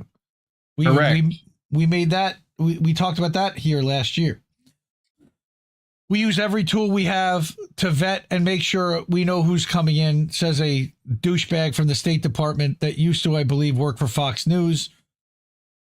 In this particular case, the United States is putting America first by beginning to revoke visas of Chinese students as warranted. America first by deep-throating Israel. Oh, Hannity. Oh, Tucker. Oh, Judge Janine. Oh, Steve Ducey. Who's that terrible blonde lady whose own family hates her? Laura Ingraham. Oh, Laura Ingraham. Yes. The State Department and DHS are preparing to initiate a One massive of those Fox News anchors. A massive witch hunt. Yeah. They're not. I think they're almost all gone at this point against Chinese students. Students will be accused of spying for China on the basis of their ethnic origin. Such a campaign will invariably take on an anti-communist character like the McCarthyite witch hunts of the Red Scare in the 50s. Or, by the way, check out Big Mad Crab's video from earlier today. They did a McCarthyite smear against South Americans or against Central Americans in the 70s, Nicaraguans. And Theo Von's family was involved in that. Interestingly enough, he did a whole thing about what a douchebag Theo Von is today. Check out that video. Wednesday, State Department. Theo Von. Yeah, fucking Theo Von. Bro, us Louisiana boys gonna have to talk. Wednesday, State Department statement. I'm correct. Enacts the threats and rhetoric used by Trump and his border czar, Tom Homan, in portraying Chinese immigrants as an invading army or a coordinated national security vulnerability directed by the Chinese government. Now, the Chinese aren't totally benevolent, but they're not our enemy. They're not attacking us. They're worried about their own issues, all right? And they have to feed 1.5 billion people. We are 330 million. Yeah, we're like 25% of the world's pollutant, all right? This latest attack follows the announcement by the State Department of pausing on interview appointments for international applicants for student and exchange visas. So up above, they said that they would change the rules, but right now they're just totally pausing and attempting to revoke Harvard's ability to enroll international students, which I believe was rolled back by a judge already. DHS announced earlier this week that it was revoking Harvard University's ability to enroll foreign students by terminating its student and exchange visitor program certification. This action, subsequently blocked by court order, would affect Harvard's approximately 6,800 international students from 100 countries. Wow. I mean, that fucks with a bunch of people's lives. And these, again, are going to be the smartest people, captains of industry. This is such a bad move long term for the United States. These are people that are going to lead companies and countries over the next multiple decades. Why are you fucking with them and turning them against the United States when they're already here and studying? What is wrong with you? The Trump admin's fascistic... French fried when he should have pizzaed. You're going to have a bad time. You're going to have a bad time. That's what I just said. The Trump admin's fascistic assault on bad time. On higher education has caused significant disruption for international students, with many seeking transfers from Harvard and other universities in Trump's crosshairs. Yeah, they're exiting, which is another result that Trump is trying to accomplish. Self-deporting. DHS has also demanded extensive records on international students from Harvard as part of a broader crackdown on universities and international students to proscribe opposition to genocide in Gaza. What a surprise. And then they're going to hand that to Beitar and to Mossad and to Unit 8200 and let them cross-reference everything there that they feel like. The Trump admin is developing a system to screen and ban international students based on their political viewpoints. I can't imagine that that's not going to backfire. No. The ongoing campaign... Should be fine. The ongoing campaign is an attempt to transform universities into surveillance centers and enforcement arms of the state, demanding control over curriculum and student activities. These attacks are part of a drive to establish a dictatorship and abolish democratic rights, carry out mass deportations, and silence dissent. Most importantly, silence dissent. They want to scare the fuck out of all of us here by doing it to them first. Right? Remember that first they came for the students, and I didn't say anything. Well, I did. They're bound up with escalating tensions between the U.S. and China as a consequence of Trump's trade war and economic nationalism with the tariffs. The attacks on academia play a critical role in deepening preparations for a war with China. Historically, the Chinese exclusion era was tied to the development of capitalism in the U.S. and the early development of U.S. imperialism in the Pacific and East Asia, meaning in Taiwan and in the Philippines and even in Japan and Okinawa. There's plenty of countries where we've had tons of influence. South Korea, South Vietnam. The revival of the rhetoric and policies of the Chinese exclusion and the attempt to portray Chinese immigrants as an invading army is the domestic expression of the Trump administration's drive for direct confrontation with China. He's been setting this up since before his first administration. The Trump admins consciously draws on arguments from and the history of an era of Chinese exclusion and invokes the Supreme Court's 1889 decision in the Chinese exclusion case as legal precedent for the actions that have been carried out since the start of his presidency this time. Fucking insane. Again, insane. Kung flu, like he likes to say. I don't know why that didn't come through. I didn't hear it. Kung flu. That's why, because I have to put this out to this. One rookie move. All right. Workers must... Here we go. Kung flu. Thank you. Workers must reject the revival you had the Kung flu. of anti-Chinese sentiment. It will be the working class that will be forced to pay in both its working conditions and its lives in a war with China. Chinese workers and students are not the enemy of American workers and students. The working class of these two countries are allies in the struggle against capitalist exploitation and war internationally. Capitalism. Thank you very much. That's really nice. Thank you. Uh-huh. Oh. He is a sick puppy. Yeah. Don't be rude. No, I'm going to be rude. Fuck that guy. All right? Because worse, this one is really bad. So this is a ProPublica article that I pulled. We've talked about deporting people to CCOT. We talked about putting them in Guantanamo and expanding Guantanamo's capabilities. Well, Homeland Security records in a ProPublica expose this week, Trump administration knew that a vast majority of Venezuelans sent to Salvadorian prison had not been convicted of U.S. crimes. They knew it and did it handle anyway. the truth. They did it anyway, these motherfuckers. All right? A massive investigation by ProPublica, the Texas Tribune, Investiga, Cazadores de Fake News, whatever the hell that is. All right? That officials knew that more than half of the 238 deportees were labeled as having no criminal record in the U.S. and had only violated immigration laws. Only violated immigration laws, deported to a life sentence in CCOT at a maximum security fucking prison. All right, this is a long article. I'm not going to read through it. I'll put this in the description, but this is insane. And it doesn't end there. Now, we also know, we want to know, and we know that Beitar handed that list to the Trump admin, but we want to know that for sure. So Mahmoud Khalil, he's still, by the way, in prison in Louisiana for 3 months now. Mahmoud Khalil demands info on Trump administration collusion with anti-Palestinian doxing groups. So his lawyers submitted a FOIA request seeking records for the Trump admin's communications with anti-Palestinian organizations that targeted him prior to his arrest. Great.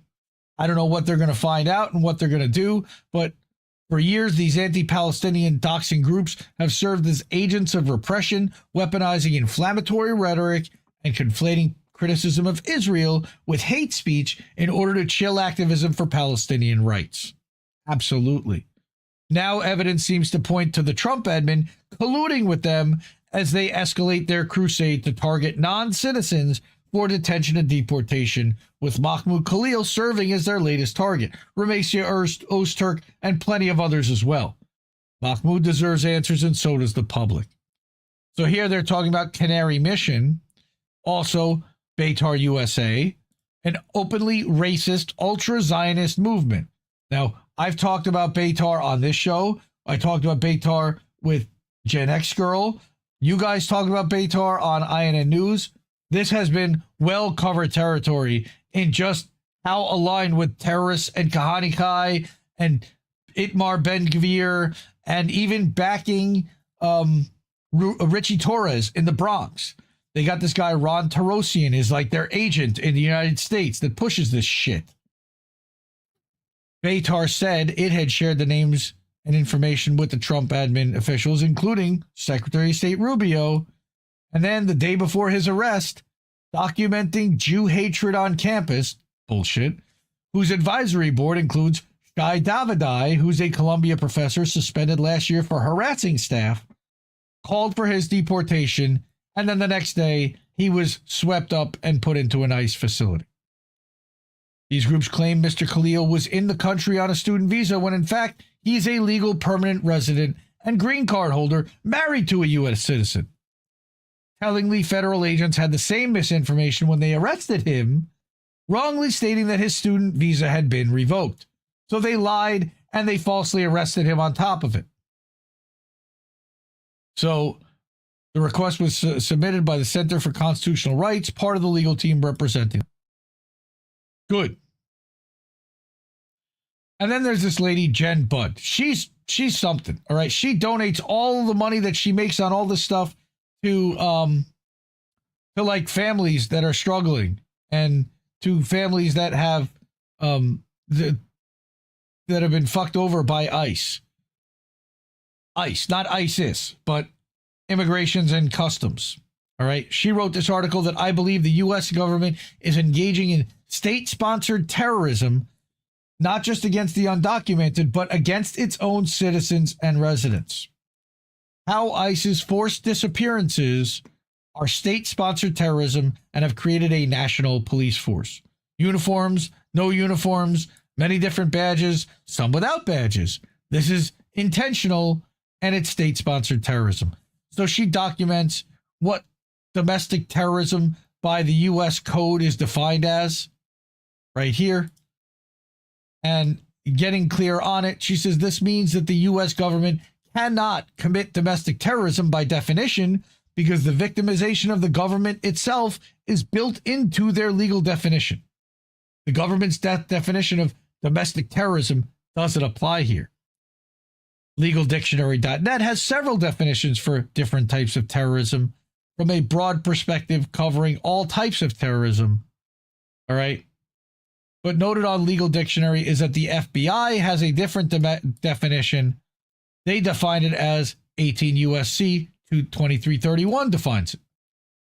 This is important because if federal law enforcement cannot define or see terrorism committed by the government and government actors, then they can't be charged, prosecuted, or found guilty of committing terrorism themselves. They can never be found guilty of terrorism no matter how badly they torture or terrorize someone. Each act becomes its own individual case without seeing the bigger picture. And if you can't see the bigger picture, you can't discuss it and find solutions. So she prefers the term state-sponsored terrorism as it encompasses the non-governmental organizations, the NGOs, private companies, and corporations who participate in this type of terrorism. By defining the actions of this administration as state-sponsored terrorism, we can see the bigger picture. Trump has declared war on his own country.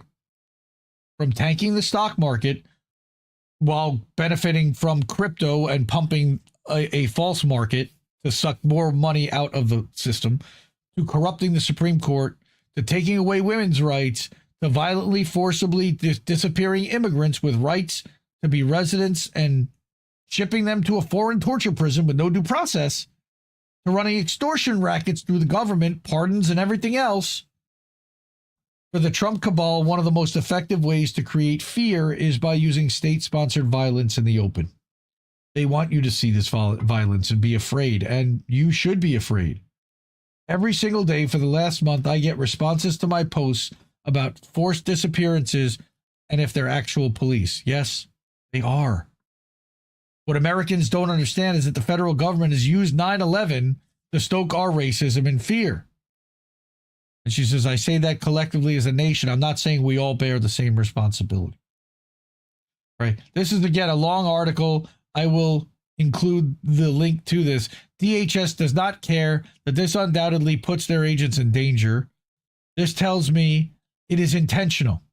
It's meant to create fear. Why would they want to create fear?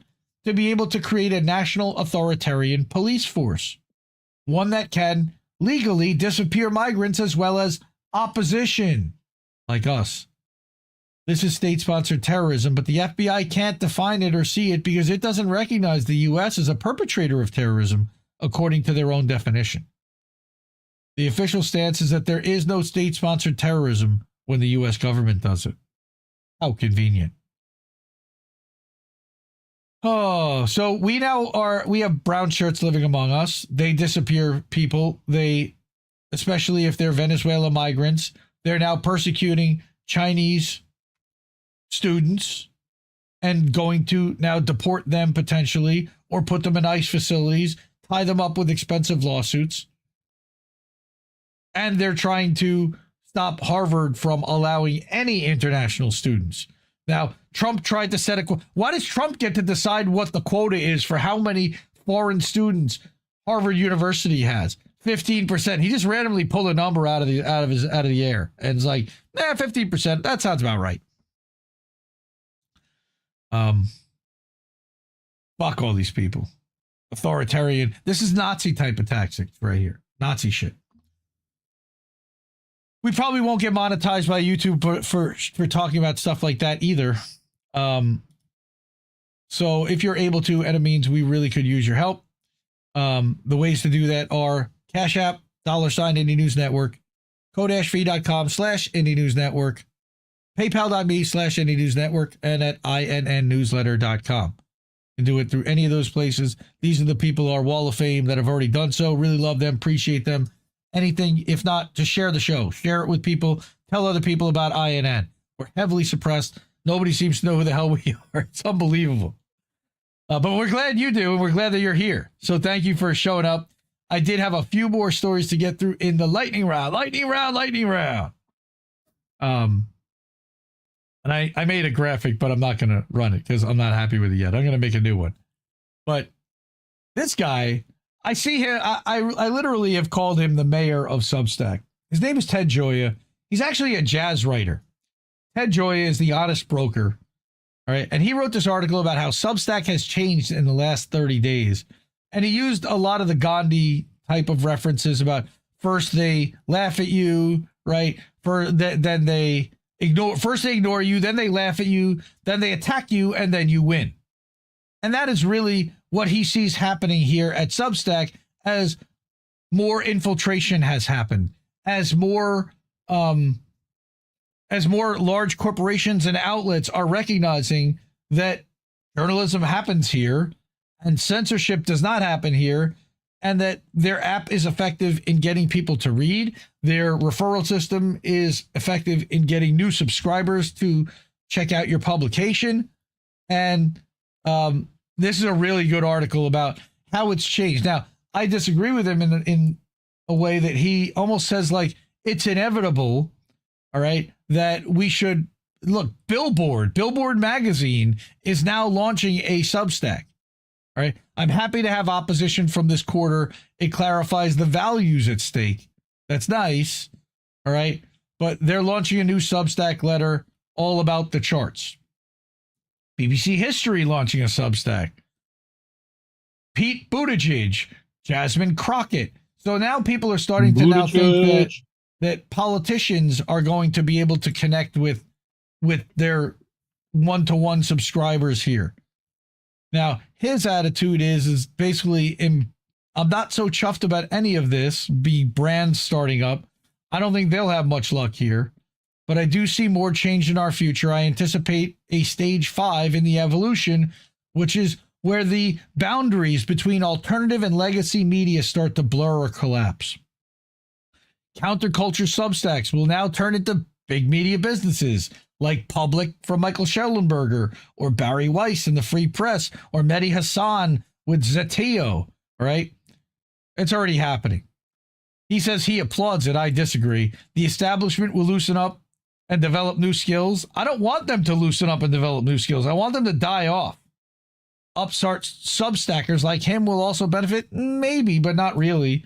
Only in the fact that you get stronger when they attack you because of the what do they call that principle? I can't think of it right now. Streisand. That's all. The Streisand effect. All right. But whether you love it or hate it, this is the future and it's happening quickly. So embrace it. And I'm like, fight it and make preparations to go elsewhere because you're going to get further and further drowned out over time. So that's the first story. The second story is a really important story. No, not necessary. Don't enable these stupid cookies. By the way, always tell people to disable the cookies. Bad cookies. We talked about bad cookie. Bad cookies is not here. I don't see him in chat, by the way. We did talk earlier about Trump and crypto and Bitcoin and Tether. Well, I also wanted to make note that this Protos website, protos.com, has a website, has an article about how all the crypto cases that Trump's SEC has either paused or dismissed in 2025, and it's a bunch of them, and it creates a timeline to show you what's a dismissed Binance lawsuit. I didn't even hear about that. That was May 29th. All right, so this is another crazy article to take a look at if you're interested in just how much the Trump admin is pumping crypto and looking the other way to the corruption and the scamming and the rug pulls that they actually have executed. Now they're going to get away with it scot-free, it appears. Some good news. I believe we covered when Asa Winstanley was raided earlier last summer and had his devices confiscated by the terrorism police. Well, a judge ruled that his October raid, it was October, was unlawful. So he's won back his computers and phones, and there they are. Okay. A court has ruled that the raid and resulting seizure of my devices that British counterterrorism police carried out on my home in October was unlawful. That's great. So minor wins. All right. The Dawn raid happened in the early hours of October 17th of last year. Right. Approximately 10 officers arrived at his North London home before 6 a.m., served him with warrants and other papers authorizing them to search his house. Those warrants were improperly obtained and therefore are illegal. They had to give back what they took. I don't know how much of a win that is necessarily, because they'll just get new warrants, and I'm guessing that they'll probably try to repeat this process multiple times. So that's the Asa Winstanley thing. I also wrote an article. We're live streaming on Substack right now. We've been doing this now this is the 5th week in a row. I wrote an article about the experience so far, the good, the bad, the ugly. It's great to bring in the email subscriber audience. I still see it getting better. It needs some work. I want to be able to bring any chat that happens within the stream into this environment, so like I'm able to put other chats from other platforms like YouTube or Discord or Kick on screen. But I can't do that from Substack yet. It's kind of its own walled garden. So that's one thing. So this article about observations, what's good and what's bad, and what can they fix? What are we missing pre-stream, during the stream, and after the stream? And then also the original article that I had written, I believe is linked somewhere from a month ago. There it is. There's the original one about when I first announced it, and I was excited that we were able to finally live stream this show directly to Substack. Because I've been uploading it every week and doing the clips and sharing the links every week since we started this show. Again, this is episode 162. We've been doing this for almost 4 years, folks. Right. I also did a one-on-one interview. Yep. I also did a one-on-one interview with our friend, the Dissident, INN co-founder as well. He's one of the original 16 that Reef and I had gone to start this network. And the Dissident and I talked a lot about Israel and their media war on the Western press, their psyops, the propaganda, the journalist killings that happen in Gaza and in the West Bank. All right, the way that they've been fucked with Issa Amro on his property. What happened, and we talked about earlier about this horrible picture that Ricky and Council of State Media had. I guess I closed that window already. The penning in of all of for aid, and the disgusting way that they're treating this, that they're actually trying to help while simultaneously starving the population. So go check that out. In addition, the Dissident also published an article yesterday about how Trump is expanding the surveillance state with Palantir, references some Whitney Webb stuff in there. So go check that out. That's at the 307.substack.com. All these links will be in the description. Okay. Then we've also got, of course, every week we have been talking about our friends who are fighting cancer. So this is Shanda. Shanda, we're waiting and hoping for her next scan to show clear, and I think they'll declare her in remission. But in the meantime, she's still got bills to pay. She's still very achy and very sore. Her doctor told her that what she's experiencing is arthritis, and it's not an additional spread of cancer, thankfully. But she's not doing totally great. By the way, also shout out to Oz. Oz is also having to fight himself. And we love Oz and Shanda, Beauty and the Boomer. Hopefully they'll be back live real soon. Also, our friend Andrew Smith from Action for Assange, his daughter Anna Marie, there on the left, has been fighting brain tumors. She's learning to walk with a cane and to read Braille, and anything we can do to get anything. I see that nothing came in the last week. They raised the goal to 7,500 from 6,500, which they did reach. Thank you to everybody who's able to give. We know it's tough out there right now, and it's graduation season, and kids are going to summer camp, and we're all getting squeezed, tariffs or whatever, costs are going up. They're using the excuse of tariffs to actually raise prices everywhere. It's silly. Why is it doing that over your head, Reef? I just noticed that it's showing like chat over you for some reason. Very strange. Mm-hmm. Okay. Yeah. Anyway, finally, IndieNewsNow.com. That's a website that I had built to be able to aggregate news from across all of independent media. So you've got INN and How Do We Miss That and Indie Media Today stuff there.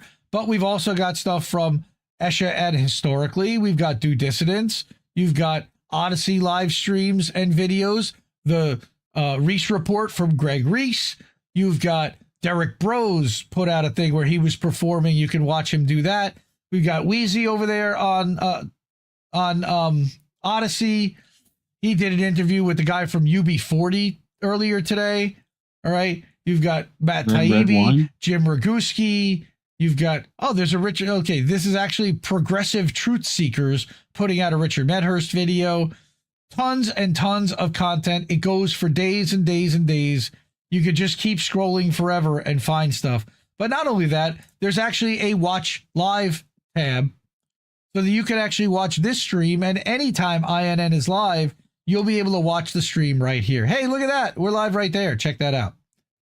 All right. So, and not only that, but you can also, there's a way to keep the news free. There's a way to direct donate and contribute here. Sorry. I was going to ask, when are we, because that's just like the Discord list, right? Yes, he's working. It's going to be a few more weeks before we bring in the actual chat, but that we're working on that. And then finally, that chat's right here. Yeah, that chat is technically over reset. I don't know why it's showing up there. It shouldn't be, but it is. It's I did it, not you. Not your fault. Oh, okay. Well, I thought we didn't do that with scrolling chat. I used to have a spot for that. Anyway, new shop. Who dis? So our friends over at Big Frog Productions, that's Ryan from the Independent Review, also has a t-shirt store, created a shop for us for the Indie News shop, indienews.shop. I haven't connected it to the URL yet, but all of the merch that you had on the other website, we've now ported over here, and the price is a lot better. So most shirts are $20 or less. The Zago illustrations, $23. When you use black, it costs a couple of bucks more for a shirt. White shirts are cheaper for whatever reason. Here's a Jesse Jett. My dial doesn't go to delicate. From what is that? DSAI. All right. It's before that. Sorry. Cynic will be able to tell you. Yeah. What channel? I don't know which channel. The boats, Indy. The boats. Yes, there is a boat live stream. Oh, that's going to be on INN 8. The Ocho is where boats are going to be. So Reef will drop in the link to boats on the Ocho. But there's We Deserve Better PsyOps. I love this shirt. When a people are occupied, resistance is justified. Again, you can pick that shirt up, $20. INN shop. All right. And that link to the new shop, to the tweet for the new shop, will be in the description as well. All right. Well, we have about 10 minutes to go until it's time for boats. So we're going to take a little break right on time. Yes, there is an Indie Tie shirt on that website as well, for sure. That's one of the new designs that we put up there is here. Let me show that to everyone. Is the Indie shirt. You have one with just the thing without Indie on it? No, I don't have that without the circle with just the lapels and the tie. When you wear it, you could wear it when you go out. And that way you could be very formal. Look like you're wearing a shirt and tie with nice tuxedo lapels. I guess. If that's your thing. Why not? Awesome. Well, one more time before we head out, let me ask, if you're able to, and you have a couple of bucks, Cash App, $, Indie News Network. Go to ko-fi.com/Indie News Network. You can go to paypal.me/Indie News Network, or you can go to indienewsnow.com and you go to the Keep the News Free section, and you can give there as well. Credit card. No Bitcoin. I don't want crypto. Keep your crypto. Keep your USDT. We want actual US dollars that we can spend. But thank you, really, for everyone that's able. What we have tank tops, Anna. What are you talking about? There are every design has a tank top. Every design has a tank top. Thank you, tops. There's a whole section there for tanks. All right. Kill your egregores. Good to see you, Mastermind. I saw. Hello, everybody's. Mastermind's there. All right. Yep. And KY says, at least I made boats. That's what everybody really wants to show up for anyway. All right, there's Lone Star. Put up the link. Rumble.com/C/INN8TheOcho. Or Rumble.com/INN8TheOcho/live. Either one will get you there. So we're going to take a few minutes. I'm going to take a rip, take a dab hit, and we will be back for boats at midnight. We'll actually start it on time. So, all right, everyone, thank you for hanging out. This was a lot of fun, considering the horrible topics that we have. I just appreciate you guys listening to me rant and rave and bitch and moan about all the crap that's happening and kind of stand in solidarity with us for that. Support independent media because we need it more than ever. We'll see you over at Boats. Love you, fam. Where'd Reef go? In here. Oh. Yes. What happened? Hello? Do you not hear it? No, God, we don't hear the things. Mwah. Ciao, baby. We go party. No! We just fucking lost the stream.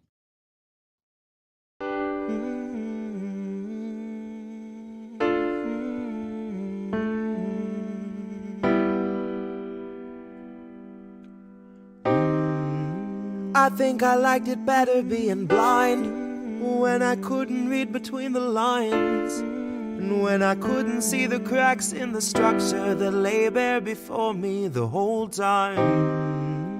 I think I liked it better back when I suspended disbelief and swallowed pride. I thought I knew the difference in the red from the blue, but they both bleed us so dry. They both bleed us so dry. My favorite songs don't hit the same way. I get to the end of a 4-minute track and I'm only looking back thinking, what did they actually say? I guess this isn't such an awful place. Is that what you want me to say? You prove it's possible to sleep for days, and I still think you're right here away. The cost of living isn't much to make, but God, it's so hard to say. And when they told you everything was safe, were you safe?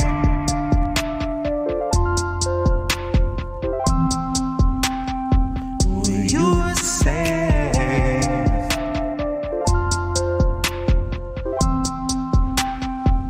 Were you safe?